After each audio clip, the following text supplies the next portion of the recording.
Hello and welcome to Titled Testimonies. Titled Testimonies is just the name I'm giving this next series because it's testimonies about all the different titles that are in Oikos. Now, basically I'm going to be telling you stories about these various titles, different resources that God has brought into Oikos. A lot of the time storytelling is made up stories, they're not true stories. But in this instance, it's all going to be testimonies of truth, true stories about how the different resources came to be in Oikos and why we have the specific resources which we have and how they came about. So the first one is going to be the story about how KONOS came to be here in Oikos. Now this KONOS story is quite a long story because it started a few decades ago, in fact almost 3 decades ago. So I'm going to just give you a little bit of background to how KONOS came to be and just tell you first off that we started off with home education just with our Bible. That's all we had. We didn't have any resources. Home education wasn't legal in South Africa. We hadn't had any of our own children yet actually when my husband Greg and myself knew that God had called us to home educate. That was an absolute definite. In fact, it was probably because of the seeds planted in our own childhood. I was partially home educated, and the focus that my parents had the whole way through raising their children was character and training us in character and training their children's characters and so on. So this was something that was already inbred in the fact that we knew that we were going to home educate. It was possibly partially because of our own upbringing, but more specifically because it was something we felt very convicted to do. We felt God had laid it on our hearts that the place that our children needed to be was at home and that we needed to raise them very specifically for Him. And how we were going to go about that when keeping your children at home was illegal and how we were going to physically go and practically go about it, we didn't know. But we just knew this was something that He had called us to do. And then our first child was born. And she was born with a blood disease, which meant, just to simplify it, I can call it baby in the bubble syndrome, whereby she wasn't going to be able to be exposed to germs because of her immunity. She was born with an immune deficiency. So it actually meant that there would be no chance of her attending any kind of playgroup, preschool, regular school of any kind. And so this was quite incredible actually, because now we did not want our child to have a blood disease obviously, but this was now meaning that we were actually going to have to home educate whether we were chosen to or not, because this was the only way that she was going to be able to receive an education. And so now you might be wondering, what has this got to do with KONOS? But just bear with me because it's all building up to how KONOS came to land in our laps. Because now, while we were exploring this concept even more seriously, a friend of mine had immigrated from South Africa to go and live in the States. And I kept in touch with her and I told her about our heart and vision to be able to home educate our children. She said, "Oh, this is not uncommon here in the States, and let me send you a book to read." So she sent me The Successful Homeschooler's Family Handbook by Raymond and Dorothy Moore. And of course I gobbled it up. I just devoured that book. It was just so fantastic for me to read something of such a supportive nature. In fact, that's one of the titles in Oikos. So there's a testimony on its own. It's one of the parent help books that we have in Oikos for families to read. So I read this book and soon discovered this was not something that was uncommon or unheard of in the States. In fact, they had support groups and associations and resource shops for home educators. So, but we didn't have Google and we didn't have internet, but we did have a fax machine at that time. So I started making some inquiries as to maybe how to go about this from a practical perspective, because at this point all I had was our conviction, Greg's faith fully supporting it, and the Word of God, obviously, and that's what we were using. And our child was very, very desperately ill, so that became our focus, was actually taking care of her and her health. You're not particularly concerned about education when you're dealing with a crisis, a health crisis. However, the time came that down this journey along the road when Greg was called to some business meetings in the States. So by this stage, our second child was born, and he was now 9 months old, and Greg was going to be going to these business meetings in the States. Of course, I was very excited about joining him, because it was an opportunity now for me to go and explore further about home education and to meet some other homeschoolers, because in South Africa there was not a single homeschooler that I had met, or if we even mentioned it, people just looked at us as if we had fallen out of the nearest tree. So now here was my chance to go to the States and possibly meet with some like-minded people. Well, it didn't quite work out like that initially, because on arrival at the States I became ill. It turned out that I had food poisoning. And so here was Greg trying to get to his business meetings, and there I was wrapped around the toilet bowl. Sorry to be so graphic, but that was the fact. And we had these little children with us, and how am I going to go and meet other home educators or look at the different resources available and find out as much as I can with being so ill? So off Greg went to a pharmacy. They don't call it that there, they call it something else I don't recall right now. But anyway, he went off to a pharmacy to go and speak to somebody to try and get some help. And while he was busy doing that, this lady approached him. Her name is Rebecca. She said to him, "It sounds like you are having a difficulty. Now, how can I help you?" And he said, "Well, my wife we're from South Africa, and I don't know how your system works here. And it seems that she's got food poisoning, and we don't know please help. We don't know what to do next. And I'm supposed to be at a business meeting." So she said, "Where is your wife?" And he said, "Come, I'll take you to her." So next thing, Greg arrives at this apartment that we're staying at with this lady, Rebecca, who she introduced herself as Becky to me. And she said to Greg, "Off you go to a business meeting. I will take care of Sonia, and I'll help look after the children." So there we were together, myself and our children, and Greg's gone off to his business meeting, and Becky and I are in this little apartment, and she's helping me. She had brought some stuff from the pharmacy that Greg had brought back, and so things are just settling down and improving a little bit. She asks me, "What are we doing in America? Are we just here on holiday, or was it just because Greg came for business?"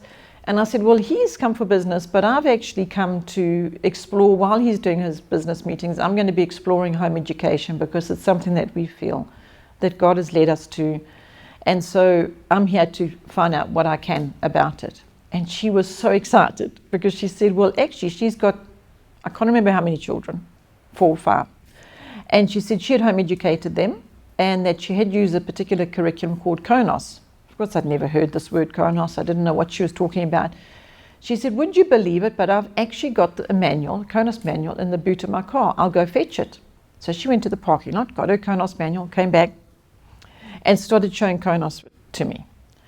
Well, it wasn't unfamiliar to me, to be honest, to see this KONOS manual. She basically had a big fat manual that had all different character traits in it: patience, obedience, attentiveness, and it had become so familiar to me, to the focus of character training, because that's how our parents had raised us, as putting a huge amount of focus on the training of character. So the whole time I'm looking at this, I'm thinking, my mother could have written this. This is a lot like how she raised us, and she was a very creative person, and she, brought a lot of experiences to us that helped train our characters. And so I was really felt this KONOS manual to be something very familiar, and yet it was the first time I'd ever seen one, and it's the first time I'd ever heard the word KONOS. And I asked Becky, what did this KONOS mean? And she explained to me the cone and everything encompassed in that, and how everything is joined together as far as learning is concerned, all for the sake of training character, to train and coach and mold our children in character so that they can be transformed into the image of God, and so on. So she just spent the whole day with me, telling me all about KONOS and the character unit study approach and character training and unit study approach. I mean, I'd never heard unit study approach. I didn't know all these different categories and that they were all called different things. But what I did do is I came home from America with a KONOS manual. And I had a fax machine, remember. So I then started trying to get hold of Jessica Halsey and Carol Thaxton, who wrote KONOS, to say to them, "I'm so excited about this KONOS manual, and I would love to be able to share it with other people here in South Africa." And of course, I showed my mother the KONOS manual, and she said to me, "Well, this is just exactly how you were raised. This would have been so useful to me had I had this manual that I could have used. I wouldn't have had to have thought up all those ideas on my own." So it was, to me, just something like as though my mother had written it. But of course she didn't. Jessica and Carol wrote KONOS. And I started trying to get them to understand the need here in South Africa and why I really wanted this KONOS manual for other families. And what happened with that was they eventually invited me over to the States. Well, in fact, before I went to the States, before I went there, I ordered 3 KONOS manuals. And they sent them to me, and we had a little meeting in the local church hall, and we sold those 3 KONOS manuals. We showed people what it was about and how we'd been using it, of course, until then, and explained to them what it was all about. And that was my first experience of finding parents' response to KONOS wasn't what I expected. They were afraid of it. I don't know if afraid is too strong a word, but they were overwhelmed. They were nervous. They felt it was going to be too much and that there wasn't a lesson plan or something to show them what to do and when to do and how to do. And so that began the journey of us realizing that this was really something God needed us to do, and that is helping parents to embrace this vision of His, of training children at home and focusing on their character, and how not to feel overwhelmed by it, something of His heart that is so important to Him, that we just felt very, very convicted, even more so, that this was something we needed to do, not just for our own family, but for others as well.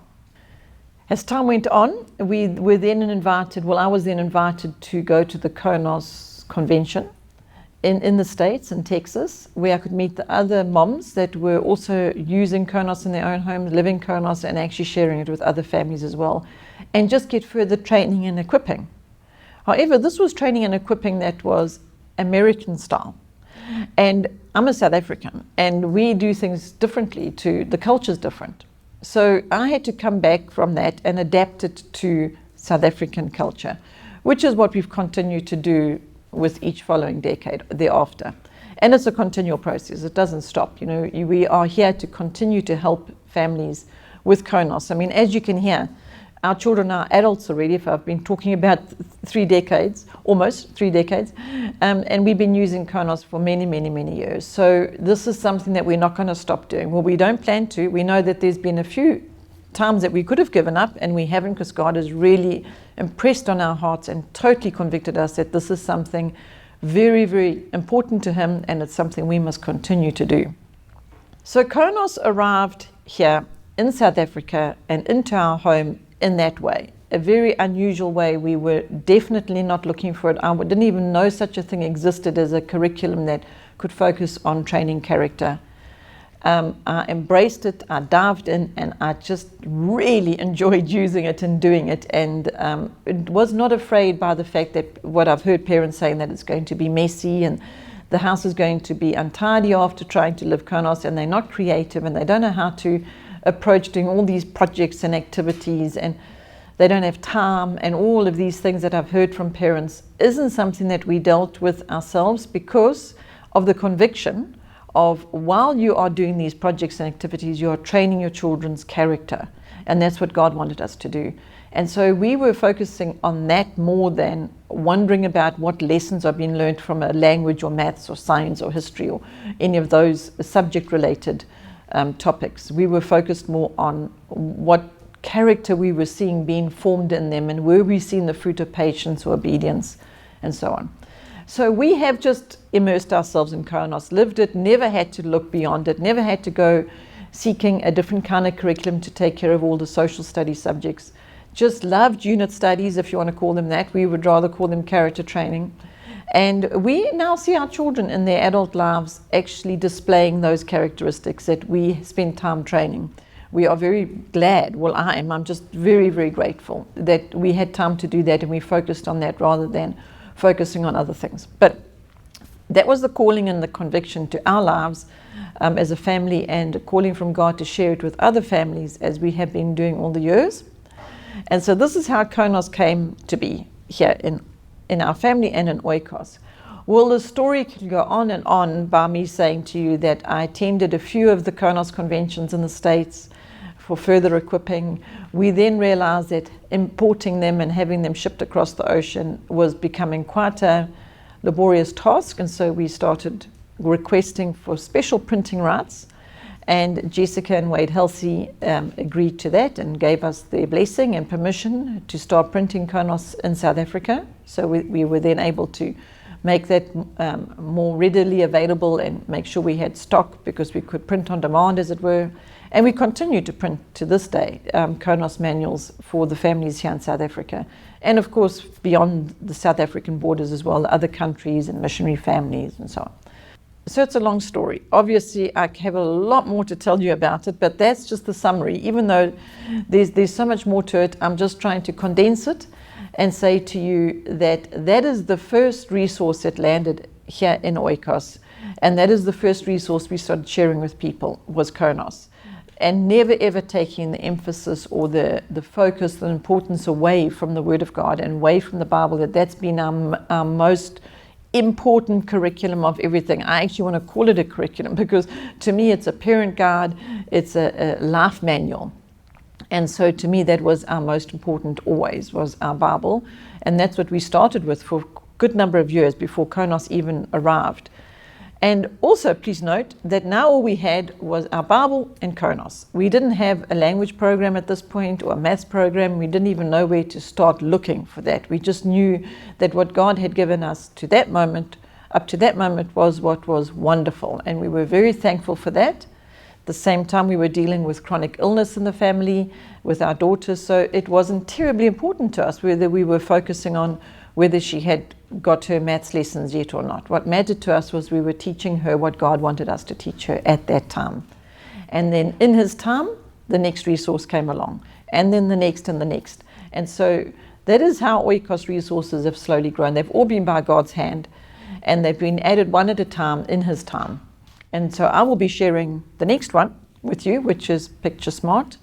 So thank you for joining me here at the fireplace, and I'm looking forward to sharing with you the next title testimony and telling you the story of Picture Smart.